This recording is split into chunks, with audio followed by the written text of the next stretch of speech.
All right, let's unpack this. Imagine a stealth fighter, designed to be almost invisible, slipping into the toughest airspaces out there. Now, what if one country took that jet and completely customized it, souped it up for its specific fights, adding its own tech, using it in ways maybe the original designers hadn't even planned for others? And what if that jet, in the hands of that nation, is actually changing the whole strategic game in, well, one of the most volatile places on Earth? That's really at the heart of our deep dive today. We're digging into Israel's F-35I, the Adir, based on this stack of really fascinating articles and reports you've shared. Our mission to kind of get past the headlines, figure out what makes this jet so different, its actual impact in combat lately, and what its story tells us about modern war and these big international defense deals. And hey, thank you so much for joining us on this. Seriously, your curiosity, your engagement, it's what makes this community work, and we're just incredibly grateful for everyone listening and sharing. If you find this interesting, please take a second to like the deep dive, maybe drop a comment, we really do read them all, and share it around. It genuinely helps us reach more people and keep doing this kind of content. Okay, so let's cut right to it. The F-35I Adir, what exactly is it we're looking at here? Well, basically, it's Israel's specific version of the standard F-35 Joint Strike Fighter, the one made by Lockheed Martin. That I is the key part, stands for Israel. Right. And Adi, that means mighty in Hebrew, yeah. According to one of the sources, the war zone. Seems kind of fitting. It does seem that way, given what we've seen. Yeah. And the sources are pretty clear on how they got them. It's through the U.S. government, mostly paid for with foreign military financing. FMF, right. So that's U.S. aid money specifically for buying American defense gear. Exactly. U.S. taxpayer money facilitate these kinds of sales. And Israel's built up quite a fleet now. They really have. Defense.info mentioned that as of this year, 2025, they're operating 46 of these F-35Is, mostly based out of Neve Air Base. And they're not stopping there. The plan is to get up to 75 jets by 2030. Wow. And wasn't there some recent news, like just this June, about getting even more? Yes, absolutely. Breaking Defense reported that Israel just signed a $3 billion deal for 25 more F-35s. That's also funded through FMF. And deliveries for those are supposed to start in 2028, maybe finish up by 2036. So, yeah, it's a big long-term commitment to this plane. Okay, so that's what it is, sort of on paper and how they're acquiring them. But the real story, the reason this thing gets so much attention in the sources you sent, it's what Israel has actually done to them, isn't it? These aren't just off-the-shelf F-35s. No, absolutely not. And this is really where it gets unique. Sources like defense.info really stress this point. Israel got unprecedented approval from the U.S. to integrate its own technologies. This wasn't just buying a plane. It was about transforming it into a system specifically tailored for Israel's needs, woven right into their own defense network. That sounds like a huge deal. The U.S. is usually pretty guarded about the F-35's core tech. What kinds of changes are we actually talking about? It's pretty significant stuff. One of the main things mentioned, again in defense.info, is replacing the standard American electronic warfare, or EW suite, with Israeli tech from Elbit Systems. And that's critical. It lets them plug in their own sensors, their own weapons, without messing up the F-35 stealth characteristics. Ah, okay. So they keep that radar invisibility, that low observable advantage, but they can still use their preferred Israeli weapons. Precisely. They've integrated a whole range of weapons from Rafael, another big Israeli defense company. Sources mention things like Python 5 air-to-air missiles, Spicy precision bombs. Some reports say the Spicy E bombs have standoff ranges, letting them hit targets from like 60 miles away. Defense.info also talks about special one-ton bombs designed for penetrating hardened targets carried inside the plane to maintain stealth. And Israel's not just a customer here, right? They actually build parts for the program, too. Yeah, that's another important piece. Israeli Aerospace Industries, IAI, they actually manufacture wing components for the global F-35 fleet. So they're embedded in the supply chain, which, solidifies their role. That's mentioned in a couple of sources. Okay, so hardware mods, EW, weapons. What about operational stuff? Tweaks for the region? Definitely. Defense.info points to optimization specifically for the Middle East. Think enhanced C4I integration. That's command, control, communications, computers, and intelligence. Basically making the F-35I a really seamless part of Israel's broader intelligence network. It's not just dropping bombs, it's gathering and sharing info in real time. A flying sensor node, almost. Gotcha. And there was also this interesting bit in the sources about range extension. That seems strategically massive. Oh, hugely important. Middle East Eye and others suggest Israel and the U.S. work together on mods to significantly boost the F-35's range. The implication is pretty clear. Enabling missions much deeper into adversary territory, Think Iran potentially without needing mid-air refueling. How would they actually do that? Get that extra range? The details seemed a bit fuzzy. Yeah, the sources like the Warzone and defense.info discuss possibilities. You could use external drop tanks, but like you said, that kills your stealth. A more likely option discussed is conformal fuel tanks, tanks designed to hug the plane's body, minimizing the impact on radar signature compared to standard external tanks. Defense.info actually mentions these enabling missions over 1,700 kilometers. There's even some talk about maybe using internal weapons bays for fuel, but obviously that means carrying fewer bombs internally. The main point is they seem determined to get that independent long-range strike capability. Right. So we've got this highly customized, plugged-in jet, maybe with extra legs. How is all this actually played out, when things get serious in combat? Well, this is where the Adir really makes its mark. Mm-hmm. Israel holds the distinction, and they announced it back in 2018, of being the very first country anywhere to use the F-35 operationally in combat. That's documented by multiple sources, Begin Sadat Center, defense.info. And it hasn't just been a one-off. Its use has been pretty widespread, especially lately. Incredibly widespread. Sources like the Warzone, defense.info, they're talking over 15,000 operational flight hours, thousands of sorties, just since October 2023, and across multiple areas, Gaza, Lebanon, Syria, even intercepts involving threats coming all the way from Yemen. So it's definitely earning its keep. And the sources seem to emphasize its role is bigger than just, delivering ordnance. That's a really crucial point, highlighted especially by the Begin Sadat Center piece. They call it a computer with wings, a flying intelligence hub. It's central to Israel's whole network-centric approach. It's constantly soaking up sensor data, processing it, and sharing it across the military network in real time.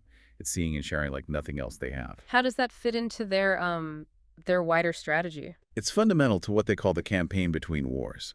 The Begin Sadat Center explains this well. It's their ongoing effort to disrupt and degrade Iran and its proxies Hezbollah, forces in Syria, without triggering a full-scale war. The F-35's mix of stealth, intel gathering, and precision strike is perfect for those kinds of persistent, low-visibility operations. And the Adir itself has racked up some specific firsts for the whole F-35 program, hasn't it? It certainly has. Defense.info reports Israel got the F-35's first-ever air-to-air kills, shooting down Iranian drones back in 2021. And then more recently, November 2023, another program first, an Israeli F-35 shot down a cruise missile in combat. And there was also this beast mode thing, first operational use. What exactly is that, and why does it matter? Right, beast mode. The Warzone and defense.info confirmed Israel was the first to use it operationally. Basically, it means loading up the F-35 with extra weapons on its external wing pylons. But wait, doesn't strapping bombs onto the wings kind of defeat the purpose of a stealth fighter? Make it visible? It absolutely does. And that's the trade-off the sources point out. Carrying weapons externally makes the plane much easier to spot on radar. It significantly degrades its low observability, but it massively increases how much firepower it can carry. The report suggests this capability was developed and used during the recent intense conflict, likely for strikes where maybe top-tier stealth wasn't the absolute priority, or air defenses were already suppressed, letting them deliver more JDAMs, for example, against targets in places like Gaza or southern Lebanon. It shows flexibility, stealth when needed, max payload when possible. Okay. Now, maybe one of the most dramatic alleged missions discussed in the sources is that strike on Iranian nuclear facilities. Several reports seem to point towards the Adir. Yes. Sources like the National Security Journal definitely suggest the F-35I was the most probable aircraft for that alleged mission, simply because its ability to get into heavily defended airspace without being seen makes it the logical choice. And what did the sources say happened? The reported result of that strike? Well, the National Security Journal piece says the IAEA confirmed serious damage to critical nuclear sites, things like centrifuge assembly areas. And critically, the reports emphasized zero radar detection of the attacking planes and no debris found from any interceptions. That strongly points to a stealth platform getting in and out undetected. How could a plane supposedly do that? Get in so deep, hit precisely against a defended target? The sources suggest it was a combination of things. First, obviously, the F-35's built-in stealth is the foundation, getting past those advanced radars. Second, electronic warfare seems key. The Bulgarian military source detailed how Israeli planes, likely including F-35s, using that integrated Israeli EW system, reportedly jammed major Iranian air defense radars, like the Bavar 373 and Khordad 15, basically blinding them during the mission. Okay, so stealth gets you close, and the EW sort of kicks the door open electronically. Pretty much. And third, intelligence was clearly vital. Reports, especially in that Bulgarian military article, suggest they had real-time, highly precise targeting data, possibly fed from sources like Mossad on the ground, allowing for those surgical strikes. The reported speed and scale are also notable. That same source mentioned over 100 military and logistics sites possibly hit within about an hour. Wow. If that's accurate, that kind of mission sends a huge strategic message, doesn't it? Oh, absolutely. The National Security Journal really emphasizes this. It shows that even heavily fortified buried facilities, like nuclear program sites, might be vulnerable to this combination of advanced air power, EW, and intel. It's a message not just for Iran, but maybe a demonstration for others, like North Korea perhaps, that distance and defenses might not guarantee safety against this kind of capability anymore. Okay, shifting gears a bit from the sharp end to the nuts and bolts of keeping these things flying, sustainment, maintenance. That's been a known headache for the F-35 program worldwide. It really has. It's a super complex global system. And yeah, U.S. F-35s have had well-documented struggles with readiness rates. The war zone cited something like 55% mission capable back in March 2023. But the sources suggest the Israeli aviators are different. That's what's really striking. Israel seems to have maintained exceptionally high mission-capable rates for their F-35Is, consistently better than the U.S. averages, even while flying them incredibly hard since October 2023. Defense.info mentioned rates hitting 85% at times. How? How did they manage that when others are facing these hurdles? Well, the sources point to a couple of things. First, yes, the U.S. did surge parts and support to Israel during that intense period, as noted by breaking defense in the war zone. That helped.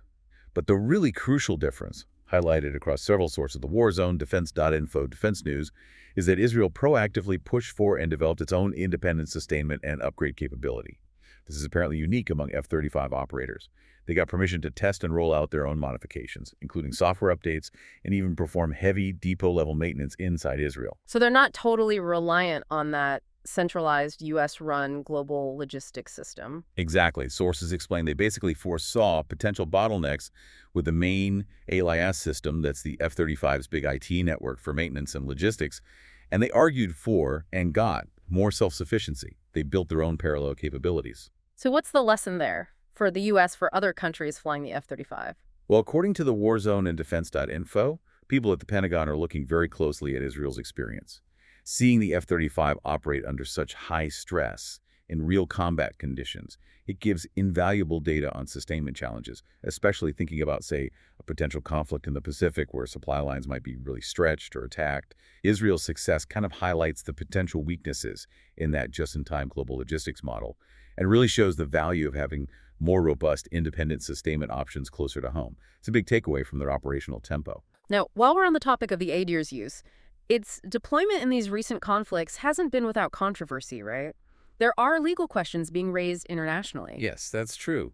The Middle East eye source goes into this. Yeah. There are ongoing legal challenges in several partner countries, places like the Netherlands, the UK, Canada, Denmark. The issue is about exporting F-35 parts to Israel, given how the jets are being used in current conflicts. What's the core argument in those legal cases? Basically, NGOs and activists are arguing in court that the supply chain for F-35 parts can actually be tracked. And therefore, countries signed up to things like the Arms Trade Treaty have a legal duty to make sure the parts they send aren't contributing to potential violations of international humanitarian law. They're saying these states have an obligation to halt transfers if there's a clear risk. And what's the counterargument from the governments involved? Often, the governments cite the sheer complexity of the global F-35 supply chain. They argue it's incredibly hard, maybe impossible, to track specific parts to their final end use, making it legally difficult to suspend exports based on how the whole jet is eventually used. But critics, as noted in Middle East Eye, suggest this might be, let's say, a convenient argument, perhaps influenced by politics and pressure from the U.S.-managed program itself. It really throws a spotlight on that tension between being part of these huge multinational defense projects and upholding national or international legal rules on arms exports. Okay, so pulling all this together from our deep dive, what are the main things we should take away about this F-35I Adir based on everything we've looked at? I think what's really clear is the Adir isn't just Israel buying an advanced jet. It's a deeply customized, highly integrated, and frankly, strategically indispensable tool for them. Its operational record, especially since late 2023, really demonstrates its power in very complex, high-intensity situations, and it's kind of setting new standards for how the whole F-35 platform can actually be used in combat. And that effectiveness really comes down to that unique mix you mentioned. The Israeli-specific modifications, how well it's plugged into their network, all that hard-won combat experience. And critically, that independent approach they took to keeping the planes flying. Exactly. It's a fascinating example of a country taking a top-tier international platform and really molding it perfectly to its own specific needs and way of fighting.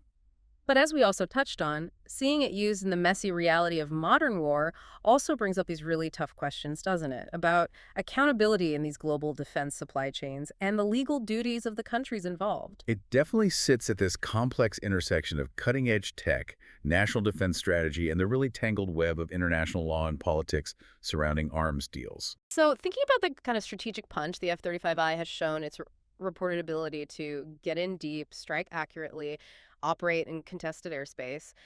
How does that balance, the balance between having this amazing technology, having the sovereign control to use it how you see fit, versus navigating the complexities of global manufacturing and international law? How does all that reshape deterrence and accountability in the world we're living in now? That feels like a pretty heavy question to leave things on.